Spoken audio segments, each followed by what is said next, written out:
I don't know about you, when I'm looking for a plumber, I like to read my reviews. HomeAdvisor.com gave me some reviews on our sponsor, Art of Plumbing. Called them. They arrived on time.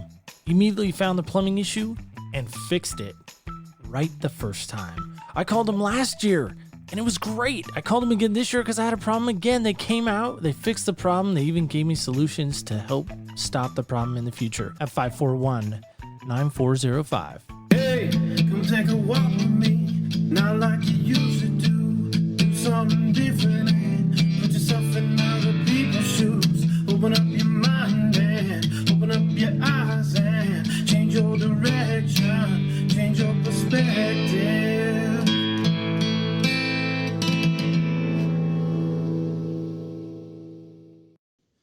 Welcome into Other People's Shoes. As you know, I'm your host, Neil Matthews. Thank you so much for joining us today.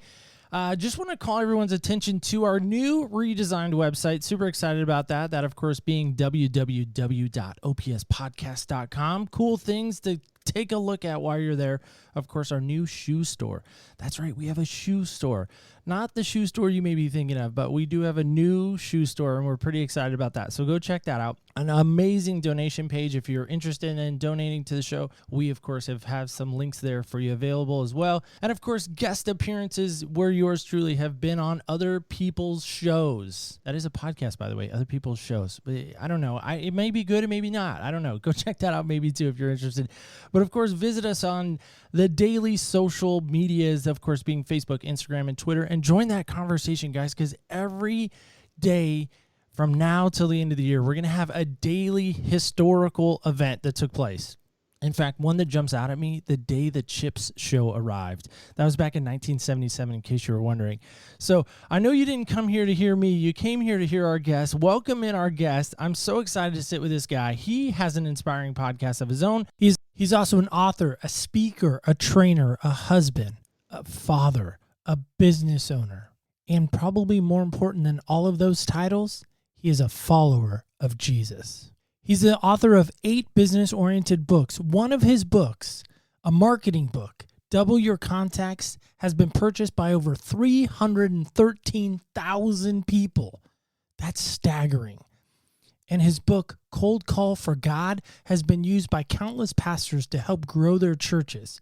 He's currently working on a book right now called Shattered Men: How to Recover and Rebuild Your Life from Divorce, Illness, Job Loss, and Other Emasculating Disasters. That podcast I was talking about, yeah, he's the producer of Men of Honor podcast, which strives to help men become better husbands, stronger fathers, better providers, and a bold men of faith.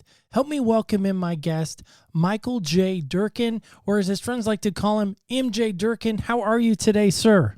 Hey, Neil, really excited to be here. Thanks so much for inviting me, and really thanks for sharing your audience with me. MJ, it is our pleasure to share our audience with you. I think you're one of these guys, if I was going to put you in a category, and this may be some big shoes to fill, so here we go. There's the shoe reference already out of the way.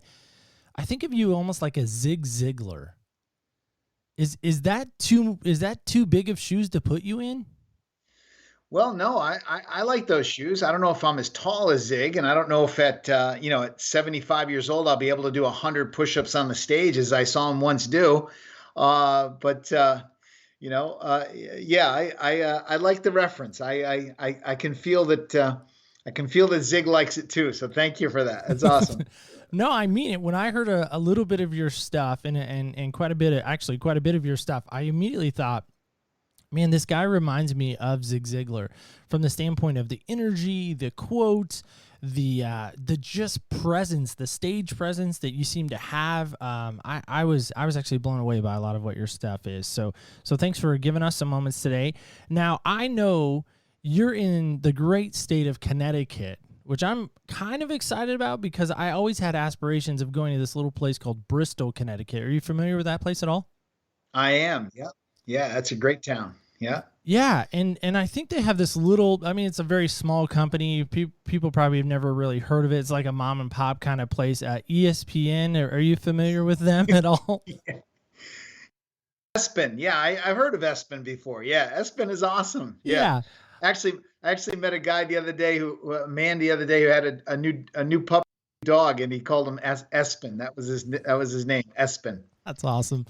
Yeah, I actually had aspirations of going to the University of Connecticut, and I was had dreams of interning at ESPN. So that was my dream, and I think someone else had other ideas because obviously I'm not in Bristol, Connecticut. I'm in Oregon, Eagle Point specifically. So there's that. But MJ, let's get into you and in these shoes that we're wearing today. By the way, what size shoes are you wearing today? I am 8.5. All right, 8.5. And is there a certain brand or style that you love to wear more than another? Um, no, all kinds of shoes I like to wear. Okay, is there like a favorite? Is there like a favorite pair, or is there one that like I don't know? I don't know. Are you not? You're just probably not a shoe guy, maybe. Let's see. I have some real boots that I like, and I can't think of the name of the boots right now. That's okay. Boots are good. Like boots are fun, right? Are they like Yeah, hiking boots? Or are they yeah, like yeah, yeah. combat boots? They're Or like great hiking boots. Yeah. okay, all right, hiking boots. All right, fair enough. All right.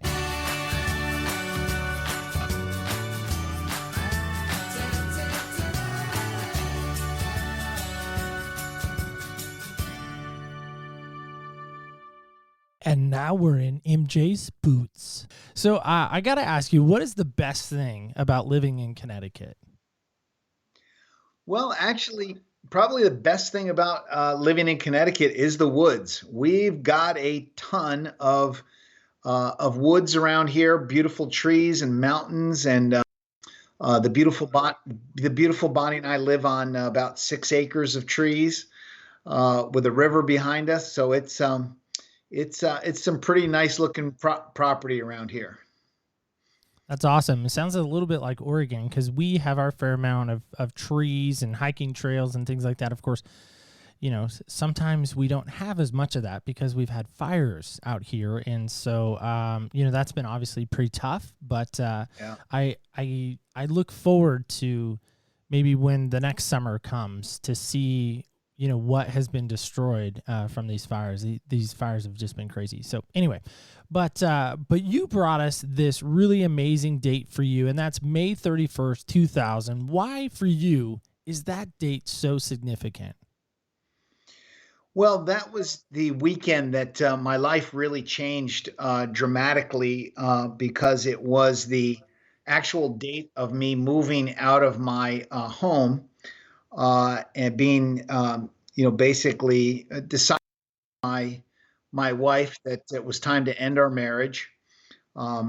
Pretty much with her being the divorce seeker, and that was the weekend that my whole life kind of imploded. And I had two boys, 9 years old and 5 years, and it was just tearing my heart up. It was just tearing me up to have to leave them. But that was the day that I decided to move out. It was Memorial Day, I believe it was it Memorial Day weekend, and that was the day that everything kind of crashed big time. I was in a world of pain and a world of hurt. What do you think brought about those painful stuff? I mean, like what goes through her mind when she comes home and says basically, "Hey, I'm done. I don't want to have anything to do with you or the marriage or anything. Maybe even the kids. I mean, I don't know. But can you walk us back through that date if you don't mind?" Yeah, yeah. Well, this certainly wasn't something that was just all of a sudden. It was a struggle. My wife and I had met at college. We were college. We got married young at 22, and we had been together for about 2.5 years, and we started struggling. Probably the real struggle happened in our relationship about 10 or 12 years into that relationship. We were blessed to have my wife got pregnant with a little girl, and we unfortunately at 9 months and 2 weeks we lost our daughter as a stillborn. the cord was wrapped around her neck 4 times. And so, we were on a pretty good path up until then. And, and as many people will tell you that will lose a child, it was a devastating blow for us. And it altered the course of our relationship. And I don't think we ever really got back on track after that, but we were able to get to grieve, get our act together enough to have, our first son, Corey, and then our second son, Tyler. So I think that was another date that was real difficult, obviously. And that kind of put a real strain on our relationship, I think, really forever. That is, that's some tough stuff to walk through, right? I mean, my wife and I, we had a miscarriage as well. We were not as far along as you. It sounds like you and your ex-wife were, but nonetheless, I think anytime somebody walks through the death of a child, whether it be an abortion, whether it be anything like that, I think anytime there's a child death involved, it's just tough stuff. It's just tough sledding, and my heart kind of goes out to you in that respect to just wonder that do you think if those events hadn't have taken place, that if your daughter had been born and been healthy and all of that, of course it's hard to speculate, but do you think the marriage still would have ended? I don't know. It's a good question. God knows how the book is supposed to end. So, there obviously were other issues in the marriage, but I think that was a big, I feel like I did my grieving. I went to therapy. I would say that I grieved really hard for about a year after that. And I really worked hard to, with a therapist, with my pastor, on really going into facing that grief and really letting it go through me. I'm not sure that my former wife was able to do that, and I think that probably gave us some leftover problems after, even after our sons were born. She was still very fearful, very worried about losing a child, and I never begrudged her that. I mean, I understood that she was the one that lost the baby inside of her, and believe me, Neil, I tried my best to be there for her as much as I could. But I'll be honest with you, I was so young. I was about 31 at the time, and I just really wasn't man enough to be able to handle the pain and also be a shock absorber for her pain. So, as you know, statistics will show you that most couples don't last long term after the death of a child. Yeah, I was aware of that. I don't know what the statistics are. I mean, I've heard. Well, I guess I do know on some levels. I've heard as high as 70%. Yeah. So I don't know. It's definitely that high, if not more. Yeah, I don't know if it's that high, but I did hear that somewhere. So I'm wondering about this date. Not only does the marriage end, but the relationship ends. I mean, a lot of stuff ends that day for you. How has that date affected you going forward? Well, that date and that devastation of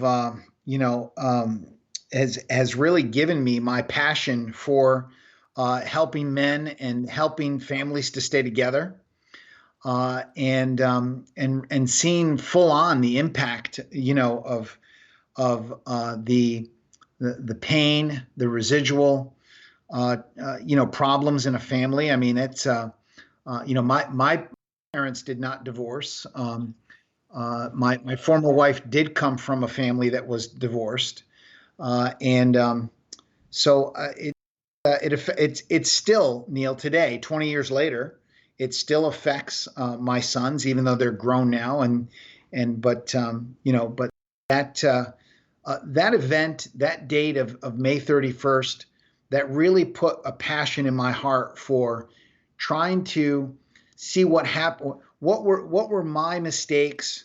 I often say on my podcast, listen, don't get me wrong. I was a husband. I was faithful, There was 100 things I could have been doing better as a husband. I made a lot of mistakes. I didn't understand how to be a good husband, a good provider. I was a pretty decent father, even though I was stumbling through that. But that day, I'll tell you one of the interesting stories about that weekend, though, is that my sons they insisted on coming with me when I left that first week.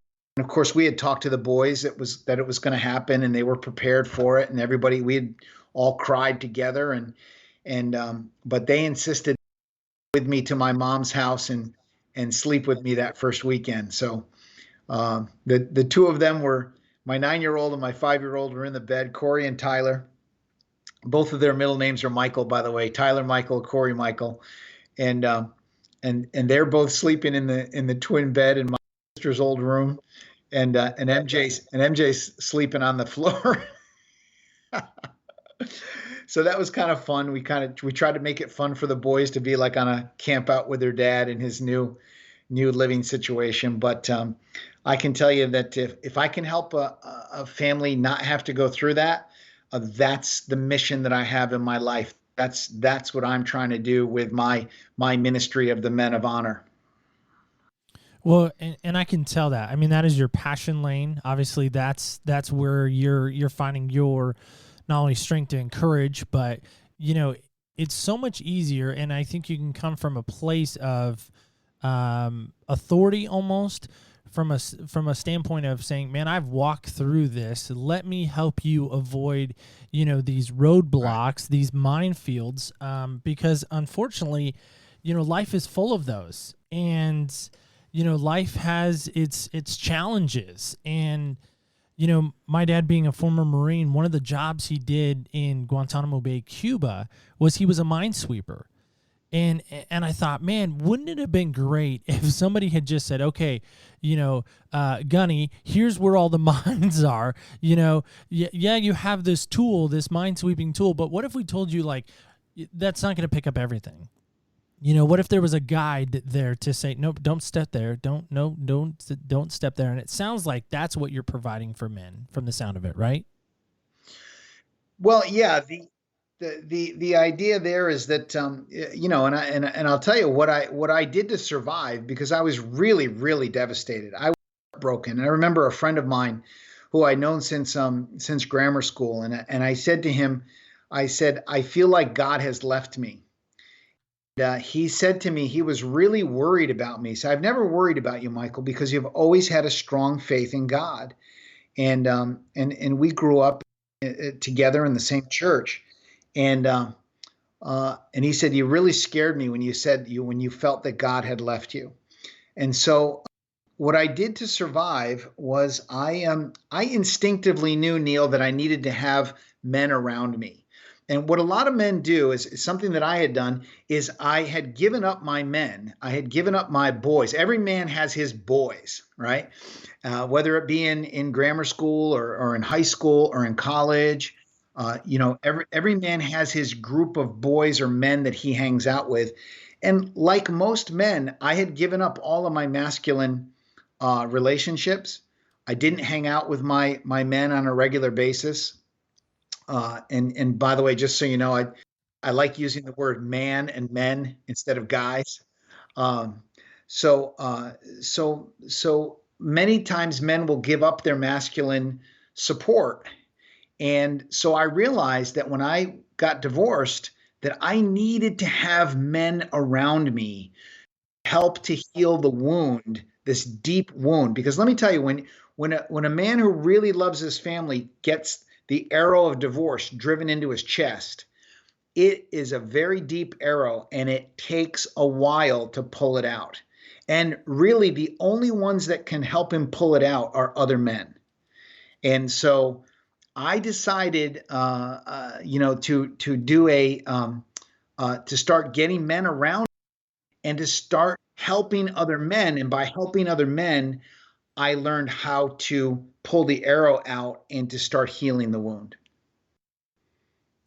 Now, I think that's a great analogy, because again, I think so many times at least in my memory and my scope of focus, is the fact that we don't really know what someone else has walked through. We don't know someone else's experience. We look at this book of them, the outside appearance, and we start immediately judging, like, okay, I know this about them, I know this about them, I know this. Well, look at their clothes, we do this.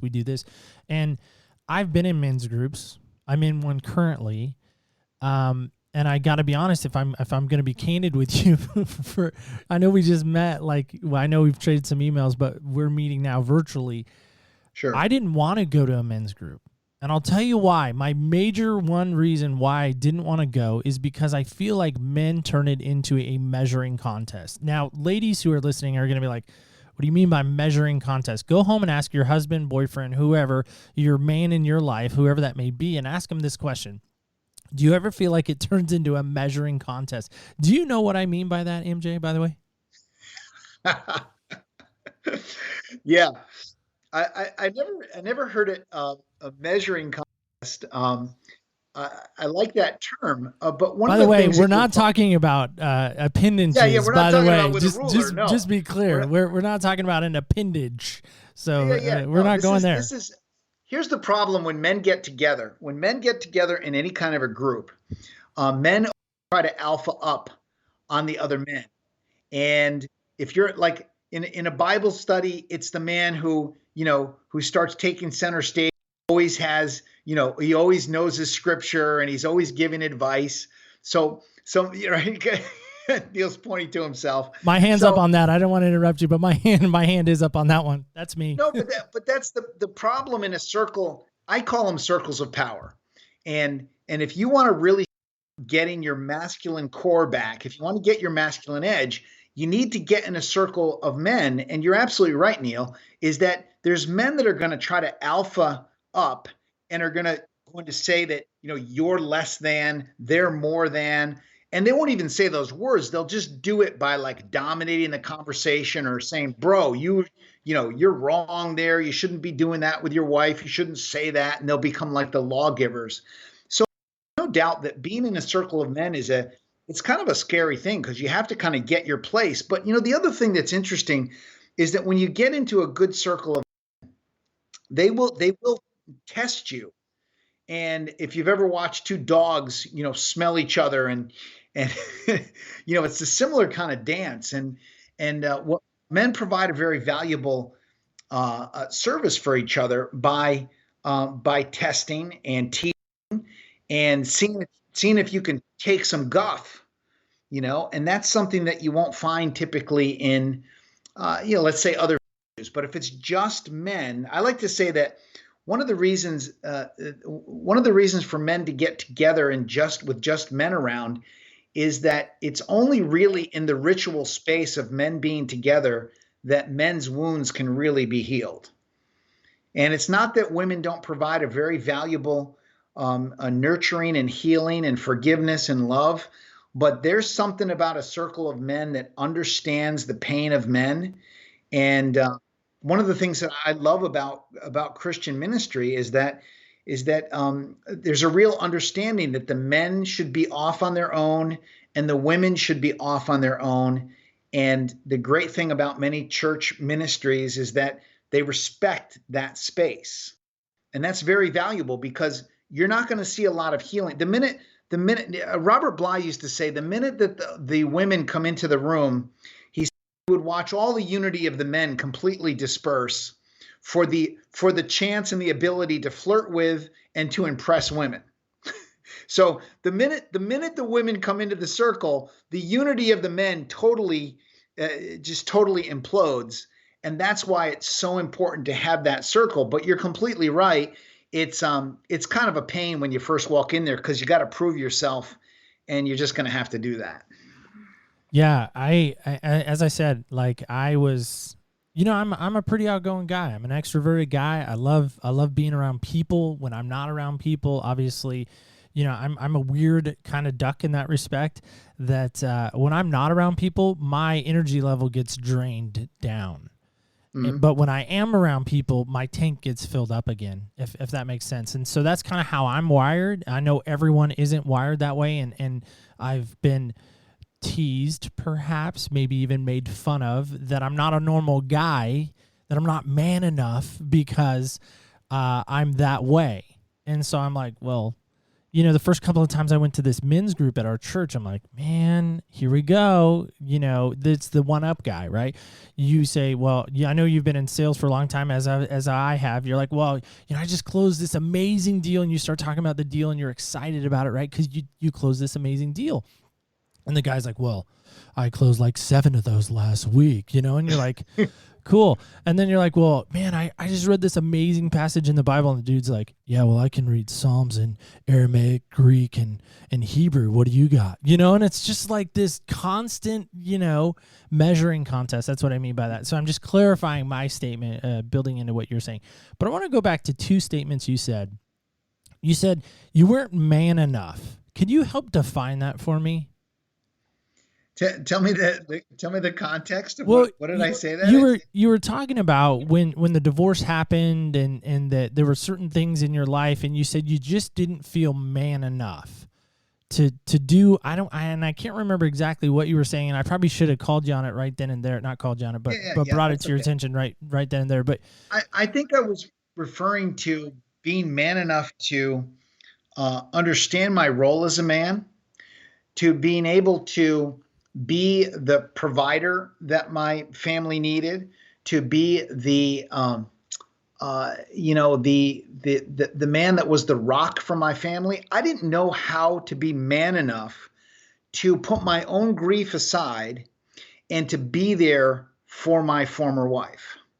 And when we went through that horrible grieving process, I wasn't man enough nobody had ever trained me to understand that I needed to be there for my woman. And I didn't know how to do it. If I had had some training, and I'm going to say this is very important, what I'm about to say, is that the problem with men is we have no training manual on how to deal with these kinds of devastating things. And sometimes they get revealed, at a men's group or something of that nature, or in therapy. But the fact is that nobody tells you your role as a man as it relates to, say, a devastating emotion like a death. You don't know what you're supposed to do. So I wasn't man enough I couldn't figure it out because I did not have a training manual, no technology. I think it's Michael Thompson who wrote the book, The Heart of the Warrior. He said, men don't know how much they don't know. And the fact is that, how do we learn how to become? Well, maybe we watch our fathers. We see the kind of men that they are and how they handle situations, but there literally is not like any steps or technology or like, this is who you should be this is the kind of romancer that you should be after you're married for 10 years. This is what you should do with a financial problem. This is how you should handle it with your wife. Here's how you handle a discipline problem with one of your kids. We don't have a manual like that, and most men wing it and they hope that they're going to do okay. I wasn't man enough to do that stuff, and I also did not know what the heck to do. I appreciate you breaking that down for us. So I did some research on this one. This is from fatherhood.org. Okay, so they're quoting the Census Bureau. So according to the U.S. Census Bureau, 19.7 million children or more, so that's 1 in 4 live without a father. So 19.7 million children, basically in this country, are growing up without a father figure or a father in their home. That's staggering to me, by the way. Yeah, I think the number is low. You think it's low? I think it's low. Okay. Yeah. The number is about 25%, right? Yeah, that's what they're saying. Yeah, about 25%. Yeah, I think it's closer to 40 or 50% in reality. That families that do not have a father in the home. Look, here's a statistic for you that I know for sure. 41% of all children right now are being born out of wedlock. There's no marriage between the two partners that are having the child. And I said this on my Men of Honor podcast the other day. I said, how does a young boy learn how to become a man if there is no father in the house? And so what happens is that the mother tries desperately to try to replace the role of the father, and she tries. And the women are very, very good intentioned. I said the other day in the podcast, I'm going to talk about divorce, and I want you to know that I think women are magnificent. I think they are amazing. They flow incredible amounts of love. They can do unbelievable things. And I said, and you got to understand, I am really pro men and women being together. Men and women are much better together. And I said this to the beautiful Bonnie the other day. I said, I on the podcast, I said, men are better if they're with a woman, right? The Bible's very clear. A good wife is more valuable than rubies. Man, I mean, that's, your marriage can be a tremendous asset to you. Are not seeing it that way. And you're really shortchanging the children when there's not a father or a mother in the home. How does the young boy become a father, to become a man? He cannot learn it from the feminine. The feminine can have all kinds of great intentions, but the way that boys become men is they go shoulder to shoulder with their fathers, and they hang out with them, and there is an energy that is passed to the boy from the man that you can't get it any other way. You can't get it any other way. And in our training, we call it the spot welding moment. And I've had 200 men in a seminar, and I have said, tell me the moment that you spot welded with your father. Tell me a moment that you remember. And I will tell you that, Neil, that 90% of all of those moments have to do with being shoulder to shoulder with the father. We were chopping wood. We were hunting. You can't imagine how many fishing moments I hear from fathers and sons. My own spot welding moment was my brother and I, my younger brother, 2 years younger, were with my father on the Appalachian Trail on a 4-day hike, sleeping under the stars. Father caught a rainbow trout, and he took it out of the stream. He gutted it, and he cooked it for us right there. And we ate the most delicious lunch that I ever had in my life. And I can tell you, I could talk for 20 minutes about the details. I can taste that fish. That was me with my father in the woods, bonding. That was a spot welding moment. And every man has one or two, or maybe even a half a dozen, hopefully, but every man has one or two spot welding moments where they can remember, wow, that's when I really connected with my father and bonded with him. But see, I think that's the challenge. I don't know if I have a spot welding moment with my father. I have a very good friend of mine who, I don't know the intimate details of his relationship with his father, but I would imagine he probably doesn't have one either. I have a couple of friends that don't even know who their biological father is. So how do we fix that? If you could somehow, and I know there's no such thing as magic powers or things like that, but somehow if you could make a sweep with your hands over not only this country, the United States, but this world, how the heck would you fix this problem, you personally? Yeah, so that's a really fascinating question. So the real answer there is to find the love of the Heavenly Father and to be fathered by the Heavenly Father. That's the ultimate father love, right? And when a man can't find that in his earthly father or his earthly parents, obviously that is the place that we want to go, the love of Jesus, the love of the Heavenly Father. The thing that you have to look for in the natural, okay, so that's the supernatural love, right? And that's where, in my opinion, that's the healing love above all love. And if you didn't have a father figure that flowed that love to you through them and gave you that father example, one of the things you have to do is you have to find a mentor, or you have to attract someone who can give you an example, an earthly example of the Heavenly Father's love. And I've always been I've made a lot of mistakes in my life, but I'll tell you, I have always been really, really good at attracting great male mentors. And I found them when I was practicing martial arts when I was a young teenager. Mostly my sports usually had to do with judo and martial arts, and I attracted some great senseis.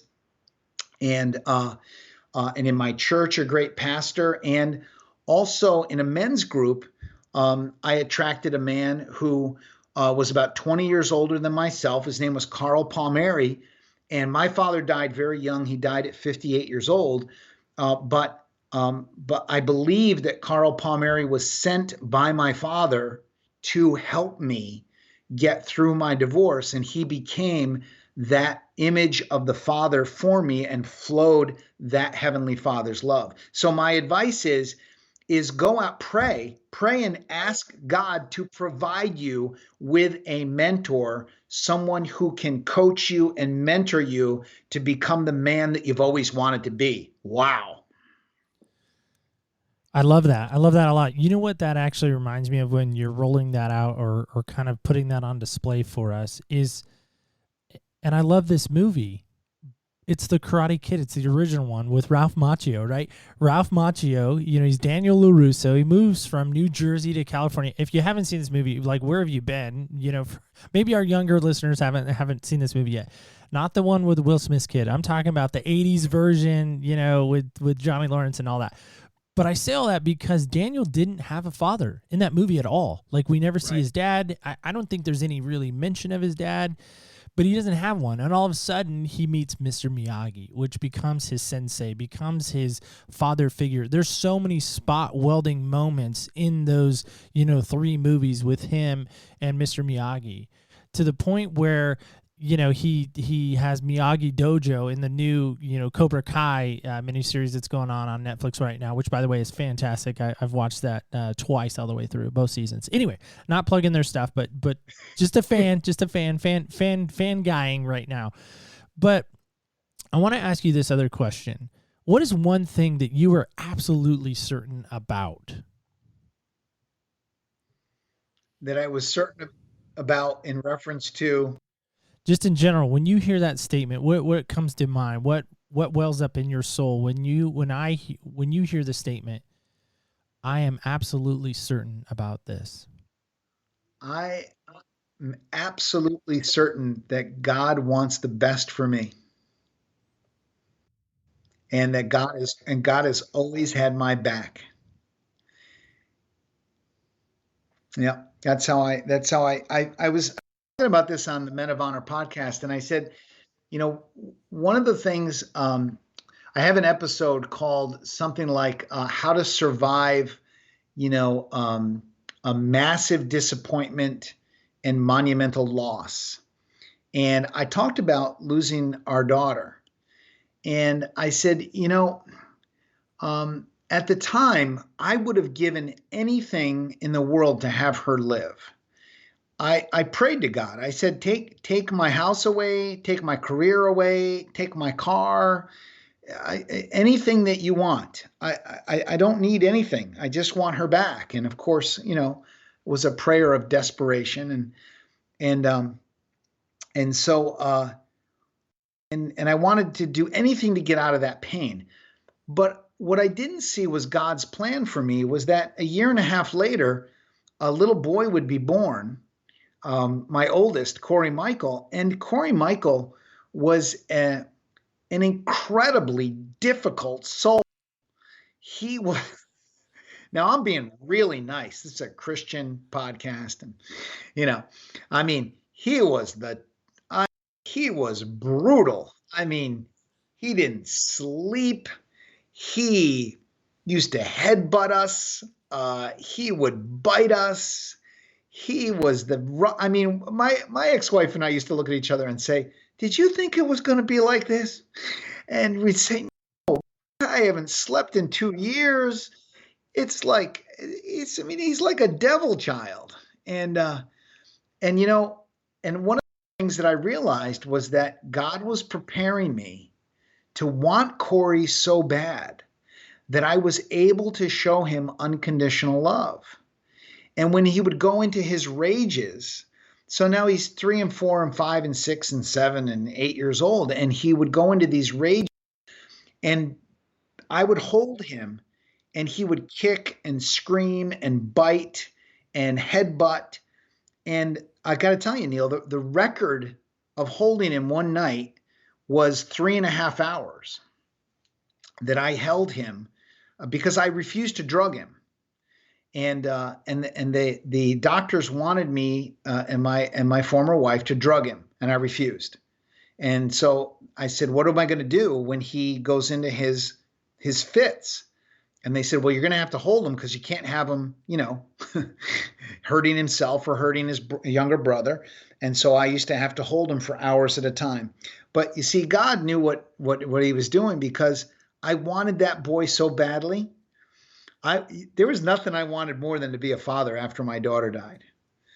And so, you know, I then became the man. I often say my son helped me become the man I am today, because I learned how to stand for him, and I learned how to handle his rage and still show him love. But I know that God prepared me for that with that horrible trial of losing our daughter in the first place. I trust God. God seems to know what God is doing. Yeah. That's powerful stuff there. 3 hours, that's insane. I can't even imagine that. What it makes me think about, though, as you retell those series of events, it almost puts me in your son's place, and not elevating you higher than I think you would ever want to be elevated, but you're the father, you're the heavenly father in this scenario, and we as a world, we as men maybe are your son. Kicking, fighting, biting, screaming, crying, making, I'll say it, probably created a lot of hell in your life, a lot of hell in your relationship. I mean, a lot of trials and tribulations and heartache and just angst and anger and disappointment and all the things that you could put in there, whatever adjective you want to insert in there. We'll leave it blank. People can fill that in. But it reminds me, I think it's a perfect picture of how our relationship is sometimes with God, because we're angry, we're mad, we're frustrated, we're so irritated, and he's just holding us and saying, it's going to be okay. But I think for so many of us, we don't understand the love of the Father. I have struggled for years with the Chris Tomlin song, Good, Good Father. It's a popular Christian song. It's a popular worship song. It's a pretty easy song to play on the guitar from what I hear. But I say all that because we sang it one time in church. Not one time. I think we sang it for 7 straight Sundays to close out our services. The first couple of weeks, I was like, man, I hate this song. By the end of the 7th week, I'm like, if I hear the song Good, Good Father again, so help me God, I'm leaving this church. Because I was so mad, because it's the same analogy for me. I have struggled for years with seeing this Heavenly Father that you're describing as this good, good Father. You even said during one of your statements today, you felt like God has left you. Not only have I felt that way a time or two, that God has left me, but there have been times in my life that my earthly father was like, I'm done. Because much like your son, I was I don't know if I was to the extreme that he was, but man, I would kick the wall. I would tell my parents I hated him. I would wish him dead. I was a very angry child. And I'm one of those kids that got spanked at Disneyland. Like, I mean, I don't wear it as a badge of honor. I'm just saying to give you perspective that I'm in the happiest, again, quote unquote, the happiest place on earth. And I'm miserable because I'm getting spanked behind this, shed behind Disney. I don't even know where it is. It probably doesn't even exist anymore. But my point is that I think you just gave us a perfect analogy of where men are right now. of this idea that they're fighting so hard to push against what God is trying to do. And God's just saying, let me come and hold you. Let me be this good father for you. And we're like, F you, God. I don't want you. I don't want you. I don't want you. I don't want anything to do with you. And I think that's part of our problem. But I want to end with one question for you. And then, of course, you can respond to what I said when I give you this question. But where do you think you would be if these events didn't happen? Like if you could go back, let me restate that actually. I'm going to delete that. If you could change anything about those events, what would you change? I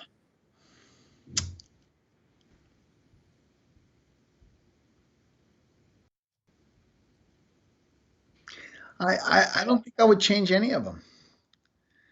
I really wouldn't, because I really do believe that that it was the trial of every bit of it that has given me the life that I have today. If I didn't have those struggles, if I didn't become the man that I am today, I wouldn't be able to be, happily married to the beautiful Bonnie. I wouldn't have rebuilt my life. I did an episode the other day in the podcast. I called it "The Cost and Damage of Divorce," and then I subtitled it "How I Rebuilt My Life After Divorce." And one of the things that has helped me so much is that in all of the things that I went through in my former marriage have made me, a much better partner for, my amazing and beautiful wife. And so I wouldn't change any of it. I would go through all of it exactly the same. I might have been able to shorten up some of the times, with some of the knowledge that I have now. But the fact is that you go through what you go through in order to become the person that you're going to come out as. And I'm pretty happy with the person that I've emerged from all of that stuff. So, I've got a great relationship with my wife. My children are in my life. I have 2 bonus children that are awesome, and I'm not as close with them as I would like to be. But sometimes that's a very difficult thing in a blended family. Most blended families don't make it, But Bonnie and I are going on 17 years together, and I think that the success of our marriage and how close it is and has a lot to do with all of the things that I went through. I wouldn't change a bit of it. That's awesome. No, I appreciate that. Sometimes we have that hindsight, right? Like, well, maybe I could have said this differently or I could have done that differently, but it's rare that you find somebody that says, you know what, absolutely, I would change everything. I would do this completely different. Most people love the fact that they did learn something from that and, obviously gained something from that. So, Michael, I'm going to give you a final thought and then we'll play a game together because games are fun, right? Right. What would you leave us with? Final thought for you. Final thought. I think that for men today, I think that we need to reach out to other men and help our brothers. I think our brothers are in tremendous pain, and I see it both with men and women. The women have given up their circles of women as well as the men have given up their circles of men. And if I could say one thing to the men that I would recommend, and I'll say this a lot in the podcast, I'll say, you should get 2 or 3 men in your life and you should reach out to them and you should say, let's get together and let's hang out together as men. Let's do something. Let's, anything from hitting golf balls to going out and having dinner together. We lose a lot of our masculine core and our masculine edge by not having uninterrupted time every week or every couple of weeks with some good, solid men that we don't have to lie to. Men are incredible liars, especially around other men. And so my final thought is get yourself a circle of power, even if it's only 2 or 3 men, and make a commitment to those men and say, let's help each other. Let's get together and let's connect and let's support each other, because I can tell you that our brothers are in such pain. The divorce rate is 3 times that for men 45 to 65 than it is of women. And the primary reason for men committing suicide these days is loss of a relationship, a love relationship, of a wife, a fiance, or a girlfriend. And so it's our duty as men to reach out and to look in. I always say, how could we look into another man's eyes and see his pain and not do anything about it? And if you're a man, you have the ability to do something about it just by reaching out to our brothers and saying, hey man, hey brother, I'm there. Let's get together. Let's figure this thing out together. That's my final thought. No, I love that. And I think not only do men need brothers in their life, they of course need a godly father or godly mentor. And I think, you're doing that great. How can people listen to the podcast? I know you've mentioned it a few times, but how can people go and do that? Yeah, just search for Men of Honor. Men of Honor podcast will come up on every major podcast service that you may have: Apple, Google, Spotify, Stitcher. We're on all the major ones. We have, I recorded 220 episodes over the course of a year. I was telling Neil I did a daily call 5 days a week for about 13 months. I never missed a day except for one time when I was on vacation. And we've recorded over 220 messages in the Men of Honor podcast. There are about 97 episodes right now that are there for you to review. It's some of the best training for men, technology for men. I deal with everything from grief to sex, to romancing your wife, to being a stronger father, a better husband, a man of faith, you name it. And we put 3 new episodes a week into the Men of Honor podcast. Monday, Wednesday, and Friday, we release 3 new episodes and 3 separate topics every week, and we're up to 100 episodes right now. So just go to Men of Honor podcast and you'll find it. MJ, thanks so much for that. I've listened to, I think, like 5, maybe even 7 now. So the great stuff. You're doing some good stuff and some good work for men. So guys, go check that out. We, of course, will link all of that in our show notes. So, and I know you've written a few books, right? Like 8 or so. So people can can I've written 8 books. Yes, 8 books. So the dude knows his stuff. Dude, I say dude lovingly, of course. When I say dude, not disrespectfully. My dad would be like, "Really, you have this amazing guest on, and you call him dude?" I'm like, "Hey, we're dudes now. We're dudes together, right?" So there we are. So hey bro, don't call me dude. Right? Yeah, exactly. Yeah. So we play this game at the end of our show. It's called Senseless. Here's my amazing North Carolina cup. So, of course, it's in our lovely light blue. I'm going to roll this because you are in Connecticut, not in Oregon. And you got number 5. I'm going to show you that just so you can verify that I'm not lying, right? You're supposed to say yeah, right? Since men are such liars. Well, that's what you just said. So yeah. I just wanted to verify that I'm not lying when you rolled the number 5. So there was a 5 on the die. Yes. Okay, perfect. So number 5 is this. What is your favorite thing to taste? To tape? Oh, sorry. To taste. Taste. Because it's senses, right? We're talking about senses. So the sense of taste is now on the table. So what is your favorite thing to taste? Oh, man. I would have to say that it is some Ben & Jerry's New York Super Fudge Chunk ice cream. We just got sponsored by Ben & Jerry's just for that comment. I'm just totally kidding. That's awesome. That's how you can get sponsors, you know. Yeah, I name drop products all the time. I don't care. Yeah. Some people don't, but I do. I don't care. I'll give them some free advertising because maybe one day, you never know.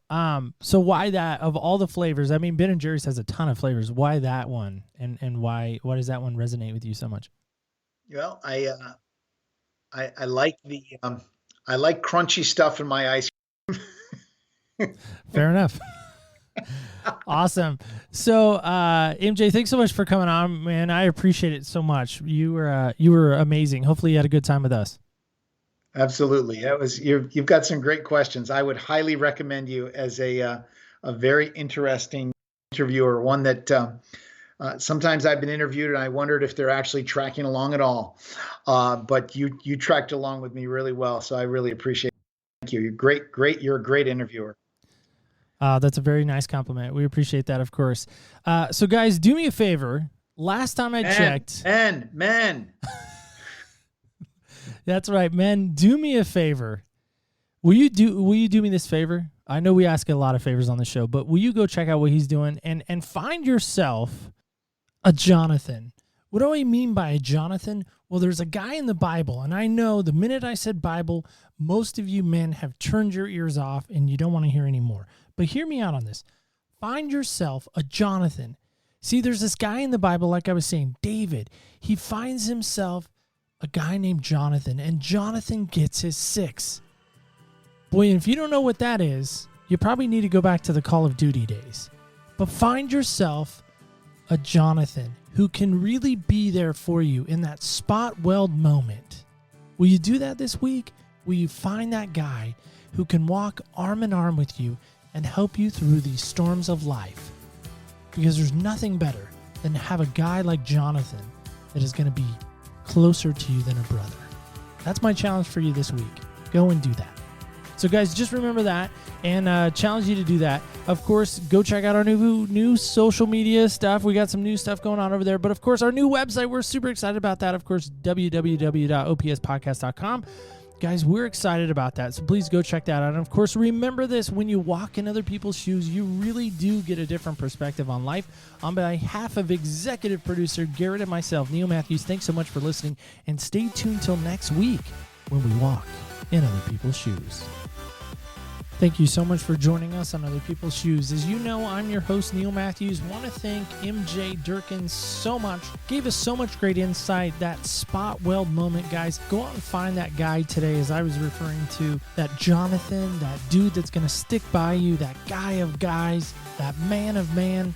Go check out what MJ's doing. We, of course, have linked all of that in our show notes, which you can now find on our amazing new redesigned website, that of course being www.opspodcast.com. That of course you can see past, present, and future episodes. You can take a look at the store. You can donate to the show. You can leave us a voicemail straight from the website. All brand new cool stuff there. A lot of cool toys to click on. A lot of cool things to look at. Just really excited about the redesigned website. Stay tuned till next week. We're going out first class again. Bring your blanket. Bring maybe a red sweater. I roll. We're going out to the great city and even the better state of Raleigh, North Carolina. Here's a little sneak preview of next week's episode. I wish I could say it was a lot different than it is today, but it's the idol of selfishness. It's the idol of stuff. And I could narrow that down a lot. I could say approval from man. I could say the accolades that come with my profession. I could say just the house that I live in. But I've realized then, and it continues to be a struggle now, that it's the idol of stuff. The more I accumulate, the better I look. That's right. We're going to be sitting down with a very good friend of mine. Her name is Amber. She has a podcast called Grace Enough. I am so excited to have you hear what Amber shares with us. Some powerful stuff about a trip she took to a little place called India. So we're going to kind of get into Amber's shoes and hear what it was like for her to go to India and how that date impacted her life in a mighty way. So guys, stay tuned for that. That, of course, will come out next Wednesday. OPSpodcast.com is a place to be. Bookmark it now. You can actually go there and listen to past episodes anytime you want. They are on demand. So guys, until next week, just remember, when you walk in other people's shoes, there is definitely a different perspective of life that does take place. On behalf of myself, Neil Matthews, and executive producer Garrett, stay tuned till next week when we walk in other people's shoes.